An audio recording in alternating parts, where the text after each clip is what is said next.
Hello, everybody. I'm so pleased today. This is Brightside Global Trade TV that you are watching. We are doing an international segment, and we have two wonderful authors, Phoebe and Nathan Neal, who divide their time between Cambridge, Massachusetts, and Monteagudo, Astoli, Piscino. For over 30 years, they have explored the back roads of La Marge, sought out fantastic tales, and tracked down family history. The Land of Piscino, The Life and Times of La Marche, Italy, is a fabulous book that these two amazing people are launching of an undiscovered Italy, off the beaten track. The new Tuscany, the land of Piscino, reveals one of Italy's least known regions. Welcome, welcome, welcome. And we're so pleased to have you. So tell us about your wonderful book, and we can't wait to read it. Well, I'm sitting here right now in Montegallo, Italy, in the province of Ascoli Piceno in Le Marche. You had a copy of our book right here. This is it, The Land of Piceno. It's coming up backwards on our screen. This is Phoebe Lead. I'm Nathan Neal. We've spent over 12 or 13 years researching this book, and now we've published it, and we're hoping to help people find this part of Italy, which previously wasn't known so well. I thought recently, I don't know if you know, everybody knows who Rick Steves is. He had an interview in the New Yorker, and he said, instead of maybe going to where crowded places are, you might want to go to where there isn't anybody and go sit on a rock and look out on something beautiful. Well, that's exactly where we are right now. We're here up in the Sibillini Mountains. But you see the stone? This is a stone wall of a building that was originally my great-grandfather's hay barn. And it's been restored by one of my cousins. And so we decided we would give this interview here.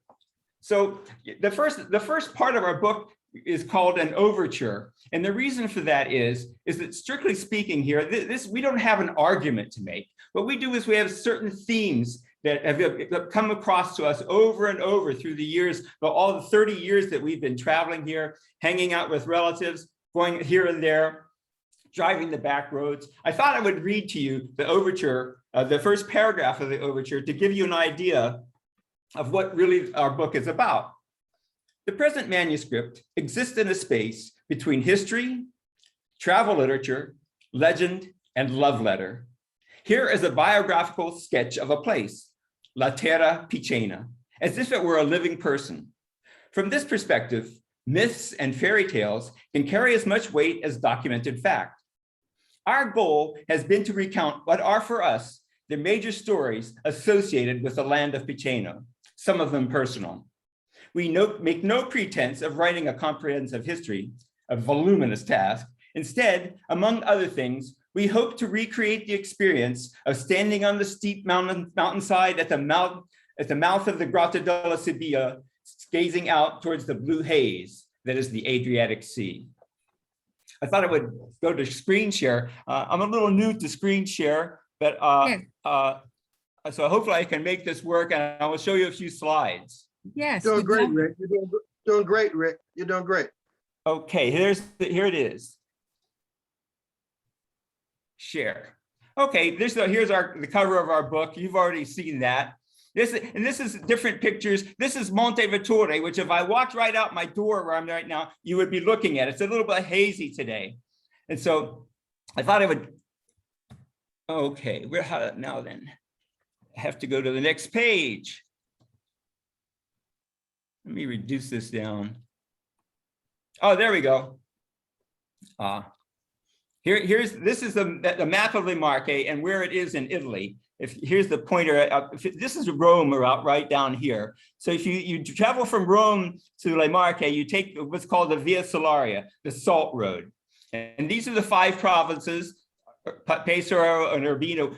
People are more familiar with Pesaro and Urbino because that's where the big castle that looks like something out of Disney is, where Raphael was the painter there. Then there's Ancona. Ancona is a Greek word for elbow. And there was a Greek settlement here since in prehistoric times. And then Macerata is the home of a famous university, one of the first universities in the world. And Fermo was the seat of a Roman colony after the Romans had conquered Ascoli Piceno.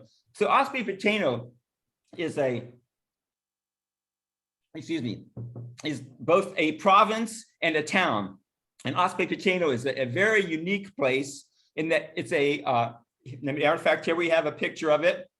On the left, this is some of the towers. Ascoli Piceno is a medieval town, and it's here in Le Marche. History lives. You walk down the street and you're in history. And this is the history of Ascoli Piceno with the towers, medieval times, and the comunes, where the towns where instead of being ruled by a noble, that the people took over and were having a vote. This wasn't pure democracy like we're used to today, but as a matter of fact, it was a much more representative type of system. And if you see here, here's this mountain here. This is the same mountain up from where, this is close to where we are staying. So that's a closer view of that mountain. And this is what you see from Ascoli Piceno. So this is one of the main themes that we've been talking about in this book is the nexus between mountains, hills, and sea. It's only 35 miles from this is Monte Vittore, is the second highest peak in the Apennine chain. And it's only 35 miles from there to the sea. And so you have almost 2 or 3 different climates within these different zones. There'll be snow on Monte Vittore. There's wine and olive groves on the hills, and down on the beach, there's palm trees and orange trees. So there's quite a difference there. So that theme of mare, colle, montagna, mountains, hills, sea is one of the main things, one of the main themes that we cover here. Now here's the main piazza in Ascoli Piceno, and this is an old photo, but it still looks like that. And this main church here, for the fans of St. Francis, was built in his honor because he came here and he walked through this area.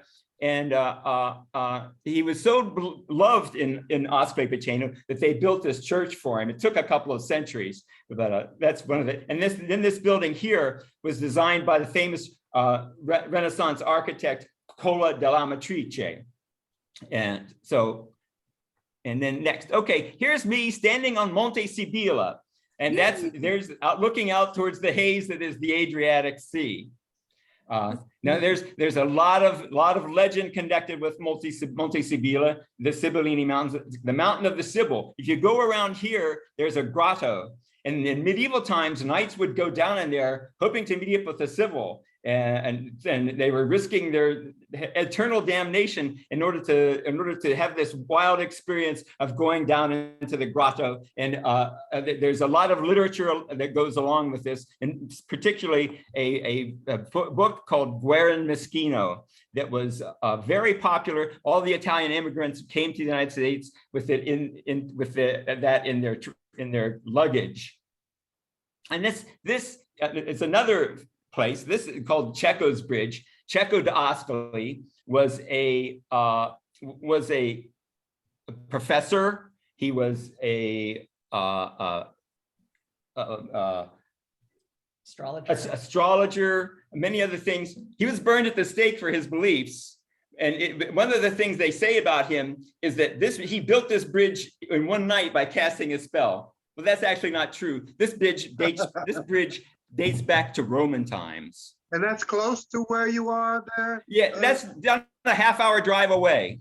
How beautiful. It's in Ascoli Piceno. How beautiful. Now with a tourist, I guess they'd have to drive themselves, or bike or whatever. You can take a bus, you can take a train in from the coast. We always fly into Rome and rent a car. Of course, we're used to it. We're used to driving on the Italian roads with the Italians. They're not as bad as Boston drivers. That's to tell you the truth. But but they drive on the left-hand side of the road, of course. Yeah. And on the right, just like us. Okay, very good. That's easy. Okay, so awesome. Okay. So you just fly in from Rome. How far is this from Rome? From Rome, it's a 2.5 hour, 3 hour drive. 174 kilometers. Okay, which is what, about 120 miles. Okay, that's not bad. That's not bad. Very good. Yeah. Oh, this is beautiful. So Yeah. what's next? This is beautiful. I love Well, it. this is nearby where we're staying as well. This is Monte Ascensione, and sort of down over back in here would be Ascoli. And this is just to show you the lay of the land once you get away from the mountains. And so, of course, this is a hilltop town. And during medieval times, before medieval times, there was a lot of movement in Italy towards the hilltops because of the Saracen invasions. This was the Arabs. The Arabs controlled the entire Mediterranean basin back in the 800s. And apparently they attacked Ascoli, but because Ascoli is a natural fortress, there's two Like rivers. looking like this. Yeah. So looking like this, citizen. So it's a natural fortress with a wall. Then you can still see part of the wall. The wall dates back to Roman times and before. And that's penetrable. You can't conquer that area. I mean, look at the precipice. Look at how you couldn't. It drops out from the land. That's amazing. Yeah, that's it's really amazing. And so here we are standing on Monte Sibilla again, looking up to, this is another legendary plot, the Lago di Pilato.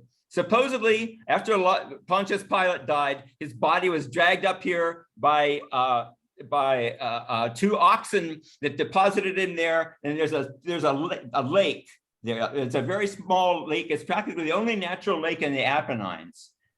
Wow, that's amazing. It's quite a hike up there, but it is fantastic to look at. And then here we are down at the coast near Ancona. So this is the place called Porto Novo. Ancona would be over on the other side. Ancona is where the main town of Le Marche, just as Ascoli Piceno was the main town of the province of Ascoli Piceno. But I want to explain to you a little bit about what does this Ascoli Piceno mean? Ascoli is a very ancient word. It's Ascol, which means settlement. And Piceno is the group of people that lived in this part of the world before the Romans took it over. And there's a number of different myths that go with their story about how supposedly in the Sabine territory, which is between Rome and Ascoli, a group of young people following a standard that had a picture of a woodpecker, because that's what the Piceno refers to, is a woodpecker. And the woodpecker was sacred to Mars. There's a famous story of this in Ovid, which we tell in our book. And so the Piceno refers to the woodpecker, and the woodpecker is is the symbol of the Ascoli soccer team. So I'm going to stop the slideshow. It's over. That's it. Unless anybody wants to see any more of those again. Hold on. No, this is good. We want to know about the food from the territory. What is their food territory? Yeah. Oh, don't get me started. And the seafood, because you've just this is the thing. Okay, up in the mountains, I hope you're not all vegetarians, but up in the mountains, there's sheep. There's a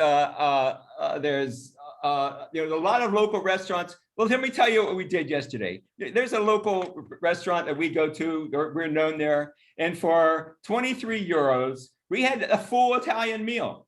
23 euros would be about $25 for two people. Wow. And that included a big, huge steak, a half a liter of wine, a thing of goat sauce on our spaghetti, and then a bunch of other little things. It's unbelievable, and everything. And this is the other theme of one of our other themes of our books is local. Since you have all these little places that are sit on hill towns, this is a place geologically made for local, and it's always been famous for that. Back in the 70s, there were people that thought that this might be a model for economic development. Of places, of poor neighborhoods, of poor places, that if people could learn crafts, and of course that never really worked out very well, but this place was seen as a possible economic model for development back in those times. And were many years of the miracle of central Italy. So, wow, it looks that way. One more thing. Now I know this is a contrast to perhaps Tuscany, which is its own draw and attraction. Tell us a little bit about the distinction between this area and La Piceno. What is that? Let me make no. We're going to stop Cucina. recording for a minute. Hello, and this is Elizabeth Clare Brewington with Brightside Global Trade TV. You are watching the launch of a fabulous book. And if you are planning a trip to Italy, make sure you make this stop just a few hours from Rome. Before you stop Everything recording, will be though. available on our website, brightsideglobaltrade.org.